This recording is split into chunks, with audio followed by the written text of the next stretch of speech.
Jadi perkenalkan, nama gue Raffi, umur gue 25 tahun, dan gue adalah abang-abang yang asik sendiri. Karena daripada gue asik sendiri, mendingan gue memberikan kebahagiaan bersama-sama kepada kalian semua gitu ibaratnya. Nih, berhubung gue habis beli PS Portal dan gue udah pakai 3 harian, ya kan? Dan di Indonesia juga jarang banget yang review karena emang gimana ya boy? Barangnya itu stoknya langka cuy, sumpah. BTW gue tinggal di Jepang dan gue dapat ini karena gue tinggal di Jepang. Ya kan Sony kan dari Jepang boy. Kalau misalkan diduluin Ukraina juga kan heran orang juga ya. Makanya di Jepang gue bisa dapat ini. Dan makanya karena ini langka di Jepang itu disediain yang namanya Chusen Hambai. Jadi itu lu kayak lotre gitu loh. Lu pengen beli, ayo bang gue pengen beli bang, jadi lu daftar lewat email, nanti dikirimin, ya kan, banyak tuh ntar tuh dikumpulin tuh, abis itu diundi dia tuh, ntar keluar baru bisa beli ginian. Nah gitu, nggak usah basa-basi lagi, mending kita langsung review. Anjay, review itu bahasa Inggris ya. Tuh barang ini anjay, nih ini PS Portal nih, kayak begini nih bentuknya nih, tuh ntar gue nyalain dulu nih. Ini kan apa sih namanya, panelnya kan LCD ya, bukan OLED ya. Kalau OLED mah beda lagi. Cuman gambarnya bagus banget cuk, sumpah kagak bohong gua. Gambarnya terang benderang gitu loh. Tuh, tuh. Ini gambarnya kayak begini nih cuk. Ini Full HD ya kan. Cuman di layar dengan 8 inch itu bagus banget, sumpah. Kagak ada blurnya, sumpah kagak bohong gua. Nah, kan ada yang namanya remote play ya. Remote play itu kan bisa di iPad, laptop, HP, ya kan. Kadang-kadang kalau misalkan gue main itu ngeblur, gambarnya burem gitu karena nggak ada pilihan full HD-nya gitu loh. Paling berapa P gitu loh. Kalau di sini gue juga pas awal-awal, wah ntar kalau misalkan gue lagi main gambarnya ngeblur kayak remote sama juga bohong dong, gue beli ginian gitu, harganya 3 jutaan kan ibaratnya kan ya. Nah tapi kagak cuy, ini gambarnya bagus, sumpah kagak bohong gua. Nah, terus saya jadi pertanyaan nih, ada latensinya nggak? Ya pasti ada, ini aja hubungannya aja, hubungannya. Ini aja koneksinya lewat internet wifi, ya kan ya? Tuh, ini sebagai perbandingan gini deh, lihatin itu. Kalau gamenya single player kayak begini nih, ya nggak terlalu ketara, ya paling di bawah 1 detik, ya 80 ms-an lah. ms ya, milisekon. 60 atau 80 segituan lah. Ketara nggak? Nggak ketara sih kalau misalkan menurut gue ya. Kalau misalkan lo main single player. Kalau main multiplayer jangan. Entah Fortnite, entah Apex, entah Call of Duty, ibaratnya itu jangan. Ngelek. Tidak bagus kalau ngelek. Nah, awal-awal sebelum gue beli ini gue tuh ragu. Kan remote play gratis, ya kan. Cuman gambarnya blurry, ya kan ya. Jadi, kalau misalkan gue beli ini blurry juga, apakah itu worth it? Apa tidak worth it? Worth it, jangan worth it doang. Menurut gue kalau misalkan gambarnya sama-sama ngeblur kayak remote play di HP biasa, beli gini nggak tidak worth it. Cuman karena ini gambarnya bagus banget, kagak ada garis-garis putus, ya kan ya. Ini aduh, ibaratnya kayak begitu tuh, ibaratnya begitu tuh. Itu tuh bagus sekali ini, bagus sekali. Nah, cuman yang jadi masalah ini boy, kan katanya banyak tuh di YouTube tuh, ada yang skornya 5, ada yang skornya berapa gitu nih, ada yang bilang bagus, ada yang bilang jelek. Katanya sering lost koneksi, tiba-tiba di apa sih namanya, lo harus login lagi, ntar lo harus reconnect lagi.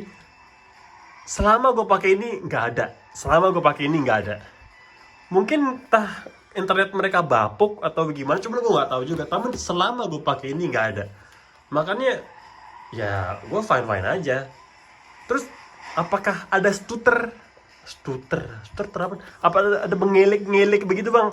Ya ada, pasti ada. Maksud gue kalau misalkan lo main di TV sama main di sini, kalau main di TV itu kan 60 fps semua tiba-tiba ya. Kalau di sini kadang-kadang ada, misalkan lo lagi jalan nih ya.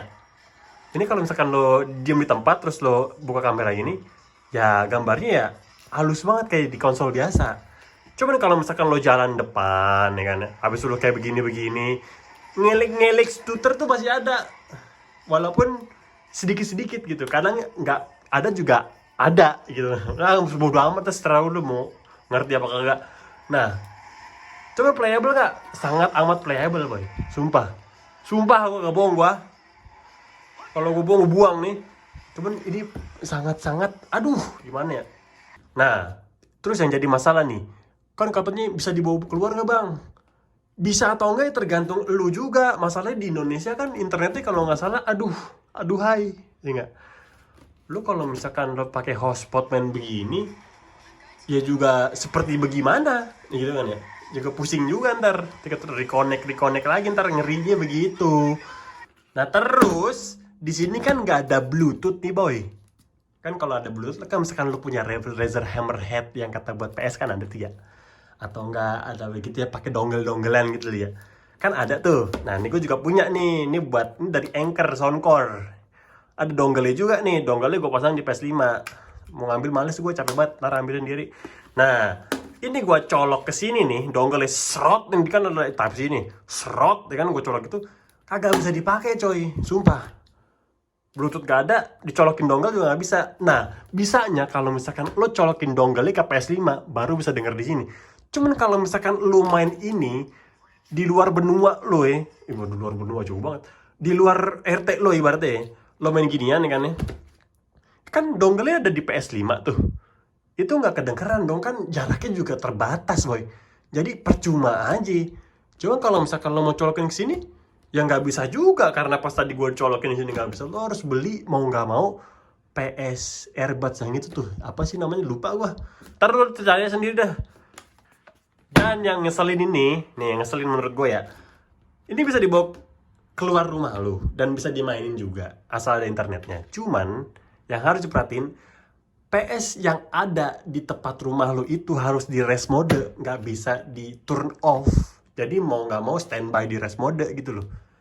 Ya kalau misalkan ada orang rumah telepon nih bang, ini nyalain dong PS gue, pencet aja tombolnya, tit gitu. Ntar gue bisa colokin ini ke sini. Kalau misalkan di rumah mati dan nggak ada orang, lo pengen main ginian dibawa di luar nih, kagak bisa dipakai cuy. Lo harus tahuin juga, kalau misalkan nih gambar kan kalau di internet Jepang ya cepet lah ya. Di atas 100 Mbps, 200 Mbps mah rata-rata semua dapat kena ya kan. Kalau di Indonesia gue nggak tahu, Pokoknya kalau misalkan ini internetnya lemot, itu ngaruh ke gambar juga. Entar jadi blurry, jadi pecah-pecah atau gimana, jadi 480p. Namanya gue kagak tahu deh. Selama gue pakai ini selalu Full HD, bagus gambarnya, ya nggak? Terus barang ini worth it gak sih buat dibeli nih bang? Misalkan lu tanya begitu ya. Ya tergantung. Kalau gue pribadi, gue kan orangnya nggak suka main keluar ya. Dan gue suka main di sini di rumah. Dan ini device kalau misalkan gue lagi pengen tidur, main game RPG, ya kan ya. Kayak Final Fantasy kan panjang tuh ibaratnya ya. Kalau misalkan gue depan TV mulu, boyok lara bang. Itu kalau kata Hideaki Tokunaga, boyok lara. Punggung sakit gitu loh kalau di depan TV mulu. Jadi gue sambilnya main ambil rebahan gitu loh. Worth it, is not worth it kalau misalkan lo cara pandangnya begitu. Cuman kalau misalkan lo orang yang suka traveling, pengen main PS5 di luar, menurut gue ya tidak. Dan juga ini juga harganya kan 3 jutaan ya kalau misalkan harga resminya. Kalau di Indonesia nanti ada pengepul ya kan, pengepul narkoba sekalian juga mau ngepulin gini juga paling bisa kena 4 miliar bisa kena mungkin ya. Gak tahu juga gua. Nah, itu tergantung lo juga. Intinya nih ya, ini gambarnya bagus. Kalau misalkan lo ini kayak remote play apa enggak, ini jauh beda banget sumpah, ini bagus. Ya itu aja sih. Like, komen, di subscribe juga nggak apa-apa. Saya juga senang nih video pertama saya juga buat nge-review nih. Ya kalau misalkan asik nanti saya bisa review yang lain.